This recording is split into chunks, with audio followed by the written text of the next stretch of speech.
올해도 우리나라 과학자가 이그노벨상 받았다는 그 기사가 나왔던 것 예. 같은데요. 이분은 열심히 널리 알리고 있죠.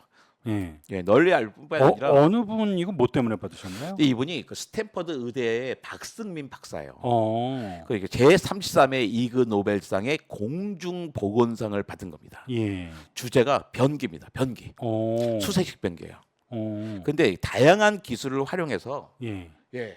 다양한 기술을 활용해서 똥과 오줌을 모니터하고 신속하게 분석하는 스마트 변기를 발명한 공로로 상을 받았습니다. 어.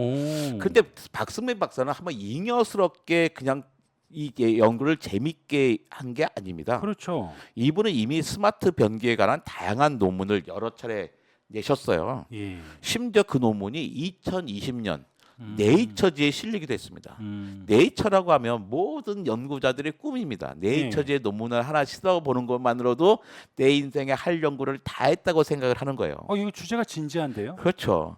근데 그때 제목이 뭐였냐면 배설물 분석을 통한 개인 맞춤형 건강 모니터링을 위한 장착형 화장실 시스템이었어요. 이게 유망한 스타트업에서 이렇게 좀 연구할 만한 약간 만약 제품 검증이 됐다라면 제품까지 상용화될 수 있는 그런 연구일 수도 있겠네요. 그러니까 쉽게 말하면 변기에 앉아서 똥과 오줌을 누는데 나도 모르는 사이에 내 똥과 오줌을 건강 체크를 해주는. 건강 체크를 해준다는 거죠. 그러니까 여기에는 뭐 여러 가지 장치들이 붙어있잖아요. 압력 센서, 그렇죠. 똥이 얼마나 세게, 오줌이 얼마나 세게 예. 들어갔는가.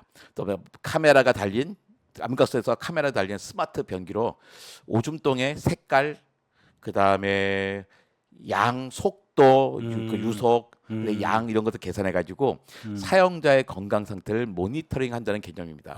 옛날에 마지막 황제라고 하는 영화 있었어요. 예. 그 황제에 보면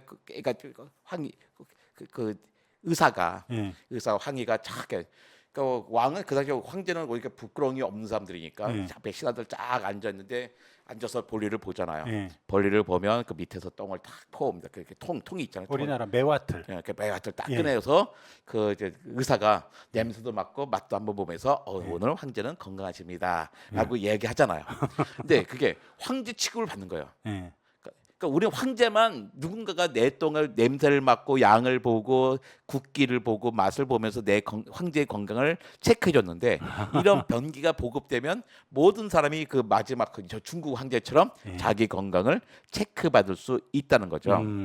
또 그 박승민 박사는 작년에도 예. 2022년 작년에도 코로나19 급증 모니터링을 위한 스마트 화장실이라는 논문을 냈어요. 이게 뭐냐면 그러니까 사람들이 그 증상이 없는 코로나19 감염자가 많은 거예요. 예. 증상이 없는 감염자들이 많은데 증상이 없으니까 어떻게 검사를 안 하잖아요. 예. 근데 왜 공중 화장실에 누구나 공중 화장실 사용하게 되니까 예. 공중 화장실에 이런 장치가 있으면 사람들 자기도 모르는 사이에 여기를 좀 검사를 하게 되는 거죠. 그러면서 지역별로 여기는 얼마나 많은 사람들이 있을 것인가. 그렇다면 예측이 가능하잖아요. 얼마나 더 많이 팔릴 것, 뭐 R값이란 것을 예측을 하면서 여기에 더 많은 자원을 투자할 것인가. 다른 지역을 줄일 것인가. 사람들 그 실제로 그 하수에서 갖고 두고 검사한 사람도 있었거든요. 하수에 있는 바이러스 양을 보고선 그럼 어느 지역이 많다. 사실은 바깥 드러나지 않지만 이건 되게 많으니까 여긴 더 공중 위생에 더 투자를 해야 되는 것들을 그 개인이 아니라 통계적으로 접근할 수가 있는데 2020 논문이 바로 그거였어요. 스마트 변기로 코로나19 무증상 감염자 경로를 추적한다는 아이디어를 고안하기도 했습니다. 이게 옛날에 그 관장님 말씀 듣다 보니까 제가 생각난 게 구글에서 이제 데이터들 감기라는 데이터가 갑자기 급증하는 지역이 생기면 이쪽이 이제 감기나 이런 것들 독감 이런 게 많이 퍼지겠구나. 그리고 경로가 어느 쪽으로 이게 이동되겠구나. 이런 걸 검색어 급증한 데이터를 기반으로 해서 했는데 싱크로율이 굉장히 높다는 거예요. 그렇습니다. 그게 제가 저는 임상생화학이라는 과목을 배웠어요. 대학원 때. 근데 서울대 교수님이 와서 강의를 하셨는데 그분이 임상생화학에서 중요한 게 물론 과학적이긴 하지만 아주 중요한 게 신문이다. 그래서 신문에 요즘 신문에 홍콩 감기가 유행이야. 그 환자 의사가 와지고 환자들이 콜록콜록 왔단 말이에요. 예. 근데 여러 가지 증상들이 있잖아요. 예. 뭐 기침을 여러 가지 이유로 할 수가 있는데 신문에 요즘 홍콩 감기가 유행했어. 그 기사면 홍콩 감기일 확률이 되게 큰 거예요. 일단 그쪽에 먼저 혐의를 두고. 근데 그게 홍콩 감기가 아니라면 또 다른 거 생각하는 거죠. 그래서 신문이 아주 중요하다. 그러니까 그 당시 신문밖에 없었잖아요. 그렇죠. 요즘은 SNS라고 하든지 아니면 검색어라든지 그래서 더 정확한 빅데이터를 가질 수 있었지만 그 당시는 모든 사람들이 신문을 보고 그러니까 또 신문도 큰 요소가 됐던 거죠. 그렇죠. 근데 박승미 박사님은 그 수상 소감도 내셨어요. 예. 그러니까 수상 소감할 때 2020년에 세상을 떠난 감비어 교수에게 감사의 뜻을 특별하게 표했습니다. 아, 감비어 교수가 뭐 하시는 분인지 표현했을까 했더니 감비어 교수님이 정밀 건강이라는 개념을 제시하셨더라고요. 자, 정밀 건강이라는 게 뭐냐면 환자의 건강 상태를 정밀하게 파악해서 병을 미리 예방한다는 개념이래요. 근데 보면 여기가 비행기 제트 엔진 있잖아요. 비행기를 예. 갖다가 통째로 다 이렇게 점검을 하지만 예. 상시적으로 어떻게 점검할까? 비행기 제트 엔진에 센서를 달아가지고 엔진 상태를 모니터링하는 거예요. 실제로 비행기도 그렇게 하고 있거든요. 비행기를 뭐 정기적으로 뜯어보지 않아도 가장 중요한 게 제트 엔진이니까 엔진 상태가 어떻게 안다는 거죠. 그러니까 사람의 몸에도 미리 센서를 달아두면 굳이 정기 검진을 받으러 1년에 한 번씩 뭐 눕지 않아도 좋은 거 아니냐라는 거예요. 근데 그런 식으로 이제 우리 몸에다가 센서를 붙이기는 어렵잖아요. 그렇죠. 예, 그러니까 스마트 변기 같은 도구를 사용해서 건강 상태를 상시 모니터링 한다는 거죠. 그게 감비역에서 정밀 건강이라는 개념을 준 거고, 근데 이것을 박승민 박사는 실제로 이제 구현해 낸 겁니다. 그러니까 화장실 하면 또 우리가 기억해야 되는 사람이 빌 게이츠예요. 예. 빌 게이츠가 빌 게이츠의 화장실이라는 책도 있어요. 우리나라의 이순이라고 하는 번역가가 이렇게 왜 그때 번역을 하셨는지 쓰셨는지 그런 책이 있는데요. 빌 게이츠가 전 세계 저개발 국가의 화장실을 엄청나게 개선해 주는 공급을 해줘요. 공급이. 예를 들게 게 뭐가 있냐면 인도에서 어떤 화장실을 가장 가까이 없으니까 어떻게 해요? 야외에서 막 볼일을 보게 되잖아요. 강이나 하천 화장실 많이 보게 되고 한대요. 그다음에 또 남자 여자 다 노출되고 예. 또 화장실 저 멀리 있는 경우에는 그 멀리 있는 화장실까지 여자가 찾아가다가 험한 일을 당하기도 하고 예. 그러니까 위생적인 화장실을 곳곳에 많이 지어주는 일을 합니다. 빌 게이츠 정말 훌륭한 분이에요. 그 빌 게이츠 재단의 그 부부가 같이 하는데 근데 박승민 박사가 빌 게이츠 정말 훌륭하다. 근데 빌 게이츠 박사가 놓치고 있는 게 하나 있어요. 뭐냐면 화장실은 단순히 위생만을 위한 것이 아니다. 그러니까 빌 게이츠는 화장실을 위생 공간으로서 자꾸 만 생각하고 공급하고 있는데 하나 더 생각을 해보자. 그러니까 저 개발 국가의 또 문제가 뭐냐면 위생도 위생이지만 건강 체크가 잘 되고 있지 않다 그 지역에. 근데 만약에 거기에 놔줄 때 여기 스마트 화장실을 놔주는 변기에만 스마트 화장실 해도 그 지역의 건강 상태를 통계적으로 낼 수가 있는 거잖아요. 그 지역의 위생 상태를 건강 상태를 획기적으로 높일 수 있을 것이다라고 이야기를 하더라고요. 이게 상용화되면 어쨌든 그 변기에 이제 그 컴퓨팅 예. 그 굉장히 뭐 그런 부분들이 다 연동돼서 테슬라가 간단한 자동차가 아니라 컴퓨터차나 마찬가지잖아요. 예.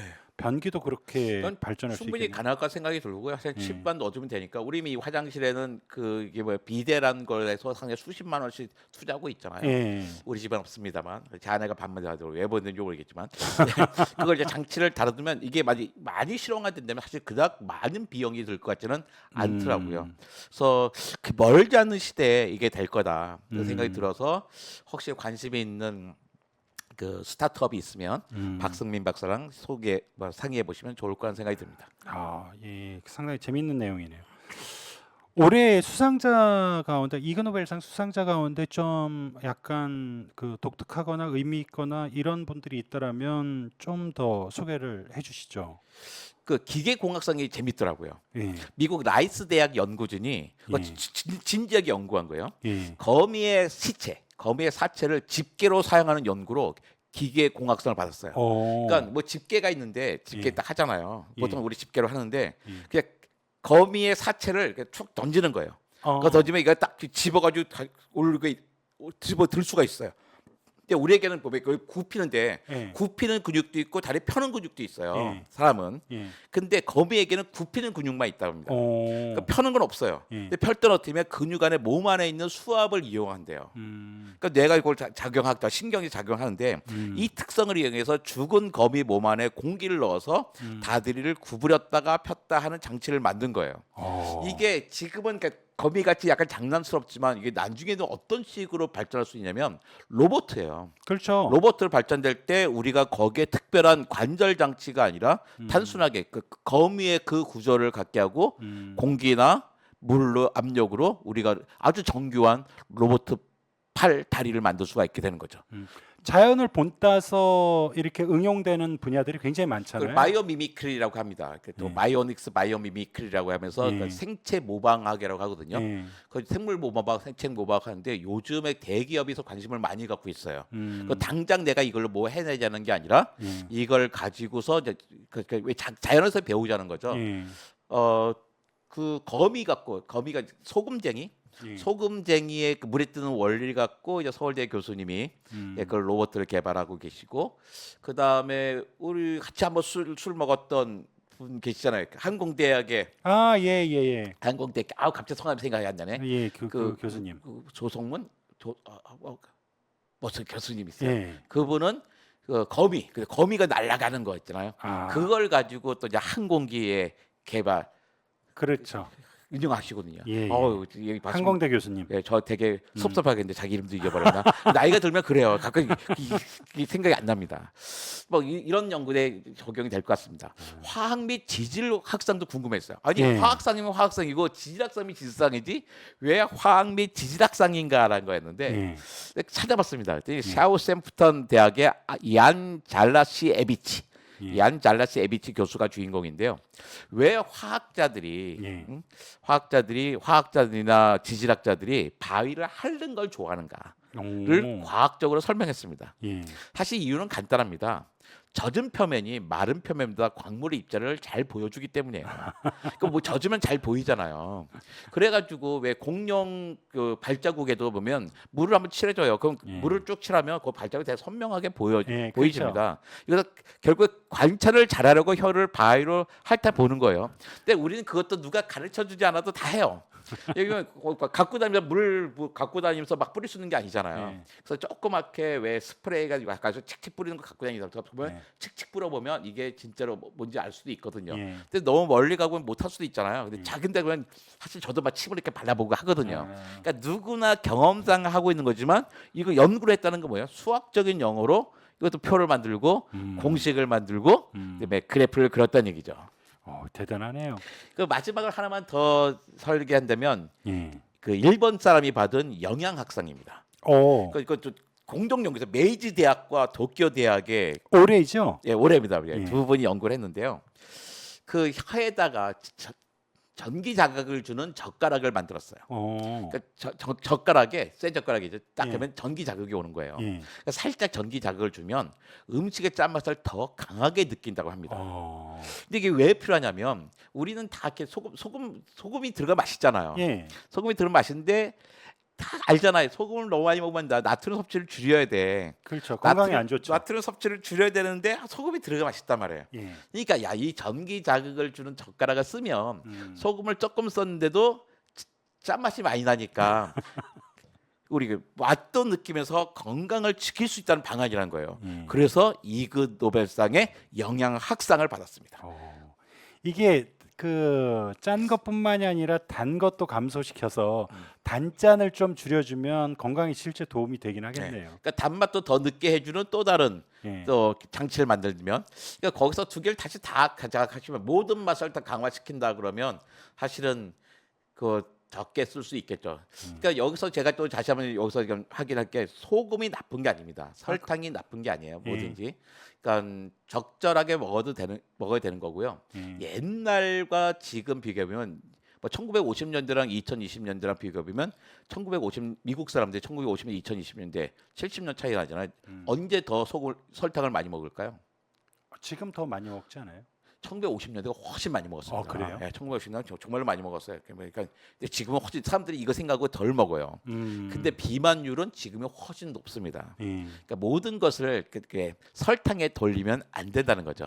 이게 뭐냐면 다 이거 블랙쉽이에요. 블랙쉽. 그다음에 피스메이커입니다. 자기 건강에 미치는 여러 가지 영향이 있는데 이거 설탕 때문이야, 소금 때문이야라고 하나의 시험된 거예요. 그 누군가 하나가 뒤집어 씌우면 결코 문제를 해결할 수 없다는 게 문제죠. 예. 여기에 평화가 이루어진 것 같지만 사실은 딴 데서 골고 있기 때문인 거죠. 예, 관장님 덕분에 이제 이그노벨상이 뭔지, 그리고 올해 대표적으로 이그노벨상 받았던 사람들의 사례를 통해서 이런 데 상을 수상하는 거구나, 주고받고 하는 거구나, 뭐 이런 내용을 좀 잘 알게 됐습니다.